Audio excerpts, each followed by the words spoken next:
Ciao a tutti e benvenuti in questo nuovo video. Ragazzi, ci abbiamo messo 20 giorni per fare questo video perché abbiamo fatto le olive in salamoia. Un po' di tempo fa sono andata su da mamma, le stava preparando, ho fatto un po' di storie su Instagram e tutte le signore mi hanno chiesto: Benedetta, ci fai vedere, ci dai la ricetta? Allora con Marco abbiamo deciso di prepararle in casa. Ci vogliono un po' di giorni per prepararle. È una di quelle ricette antiche che richiede pazienza, però il risultato vi darà un sacco di soddisfazioni. Ok, iniziamo con il procedimento. Vi faccio vedere tutti i passaggi. Considerate che ogni regione, anzi ogni famiglia lo fa in un modo diverso. Io vi do la ricetta che facciamo noi a casa, che è quella del farmacista. Non mi chiedete di dove, di quale paese, però si dice la ricetta del farmacista. Quindi vediamo come si fa. Questo procedimento va bene per le olive verdi. Da noi, nella nostra zona, si fa con l'oliva tenera ascolana, quella che si utilizza anche per fare le famosissime olive ripiene alla scolana, però naturalmente vanno bene tutti i tipi di oliva verde. Cosa ci serve?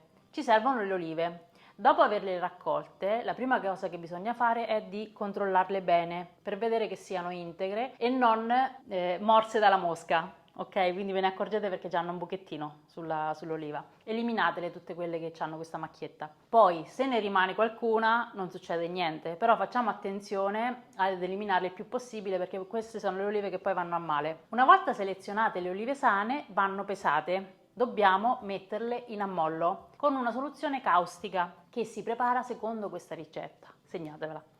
Ogni chilo di oliva servono 1 litro di acqua e 17 grammi di soda caustica, quella che si compra in ferramenta. Quindi che facciamo? Pesiamo le olive, ad esempio se sono 3 kg come nel mio caso serviranno 3 litri d'acqua e 51 grammi di soda caustica. Non è una soluzione caustica particolarmente aggressiva, comunque andiamo ad utilizzare la soda caustica, quindi mi raccomando mettete i guanti sulle mani per proteggerle e un paio di occhiali da lavoro per proteggere gli occhi. A questo punto prendiamo una bacinella, versiamo all'interno l'acqua e aggiungiamo la soda caustica.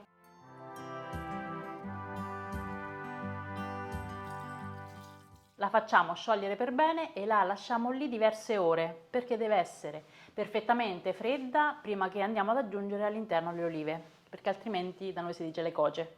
Se vi è capitato di utilizzare la soda caustica sapete che messa a contatto con l'acqua la reazione chimica fa alzare la temperatura, quindi a noi interessa che sia perfettamente fredda. Una volta che la soluzione caustica è fredda, facendo attenzione mettiamo le olive all'interno della bacinella.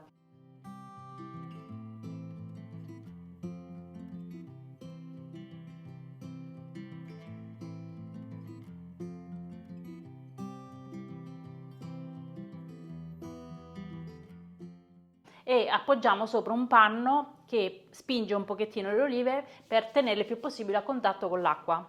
Che facciamo? Aspettiamo 8, 10, 12 ore. Passate le 8 ore prendiamo un'oliva e la incidiamo con un coltello.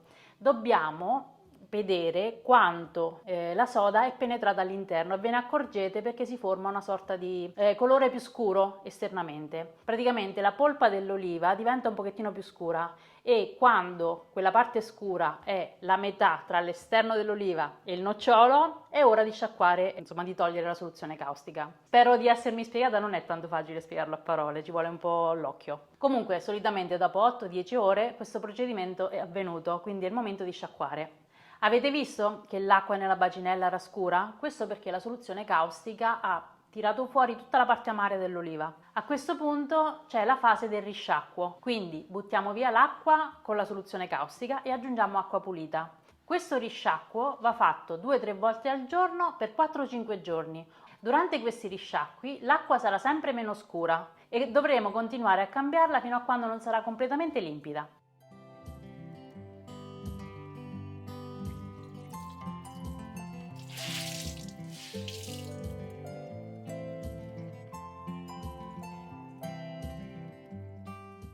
Quindi quando le olive non buttano più fuori lo scuro, l'acqua è limpida, possiamo scolarle e preparare la soluzione di conservazione. Quindi prepariamo la salamoia che è fatta con acqua e sale. Anche qui regoletta, carta e penna e segnatevelo.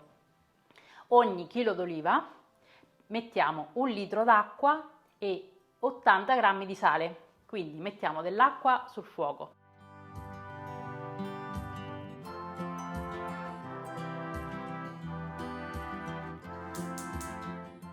Aggiungiamo il sale e lo facciamo sciogliere.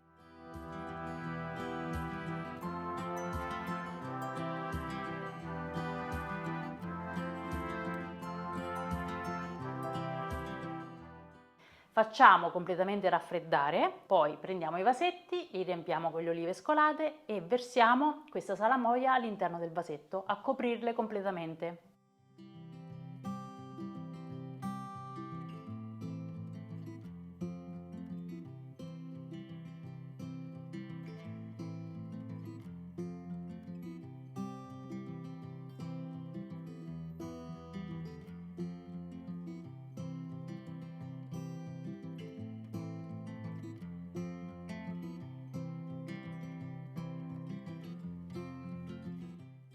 Da noi si fa anche così. Prima di chiudere i vasetti si appoggia sopra un panno, in modo che anche la salamoia è perfettamente a contatto con tutte le olive, non prendono l'aria, perché è proprio l'aria che le fa leggermente scurire. Ma se si scuriscono non succede assolutamente niente, è semplicemente una questione estetica. Comunque noi aggiungiamo sopra un panno e poi chiudiamo il vaso.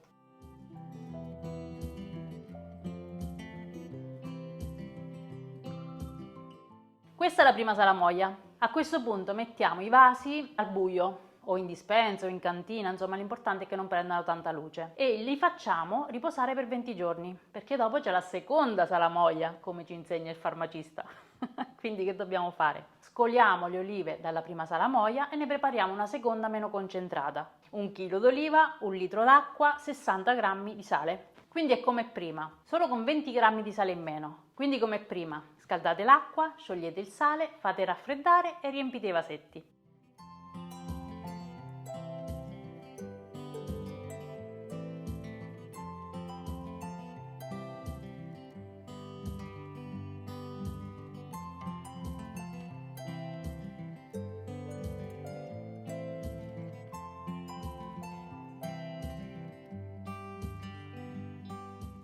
Noi di solito però in questa fase che facciamo? Per dare un po' di aroma alle olive, nelle mie zone siamo abituati ad aggiungere dei pezzetti di finocchio selvatico, quindi si va nei campi, si raccoglie il finocchietto selvatico, in questo periodo ci sono i rametti anche un po' duri, si fanno a pezzettini e si aggiungono sopra. Servono a dare proprio un aroma particolare alle olive. A questo punto si chiudono i vasetti, si aspetta una decina di giorni e sono pronte da mangiare. Chiuse così nel vasetto si conservano per circa un anno. Se le aprite, insomma tenetele in frigorifero e consumatele il prima possibile. Io ho fatto dei vasi grandi, però se volete potete fare anche dei vasetti più piccoli, quindi una volta aperte le consumate subito. Come vi ho detto prima, queste sono le olive che noi utilizziamo per fare le olive fritte, le olive alla scolana, però vanno benissimo anche per un aperitivo, per mettere in mezzo un'insalata, come spezzafame, anzi vi racconto questa.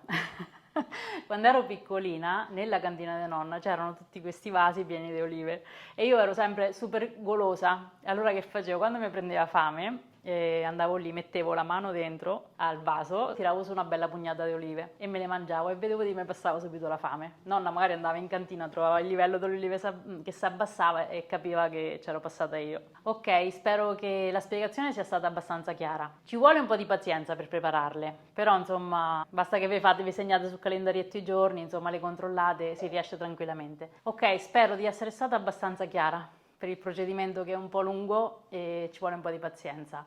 Però solitamente insomma questa è la linea guida per fare le olive in salamoia. Non vi preoccupate della soda caustica perché una volta che ha agito sia i risciacqui che la soluzione di acqua e sale la neutralizza completamente, però serve proprio a togliere l'amaro in queste olive verdi. Come vi dicevo, questo è il procedimento per le olive verdi. Per le olive nere ci sono altre tecniche che noi facciamo a casa. Se siete curiosi ve le posso provare a raccontare. Ci vuole anche lì pazienza, ci vuole un po' di tempo, però posso provarci. Spero che questo video possa esservi utile. Fatemi sapere se le fate, se vi piacciono, e segnatevi la ricetta e non dimenticatela perché questa è una di quelle ricette storiche che si tramandano da nonna a figlia a nipote, quindi segnatevela e tenetevela da parte. Io vi saluto e ci vediamo al prossimo video. Ciao!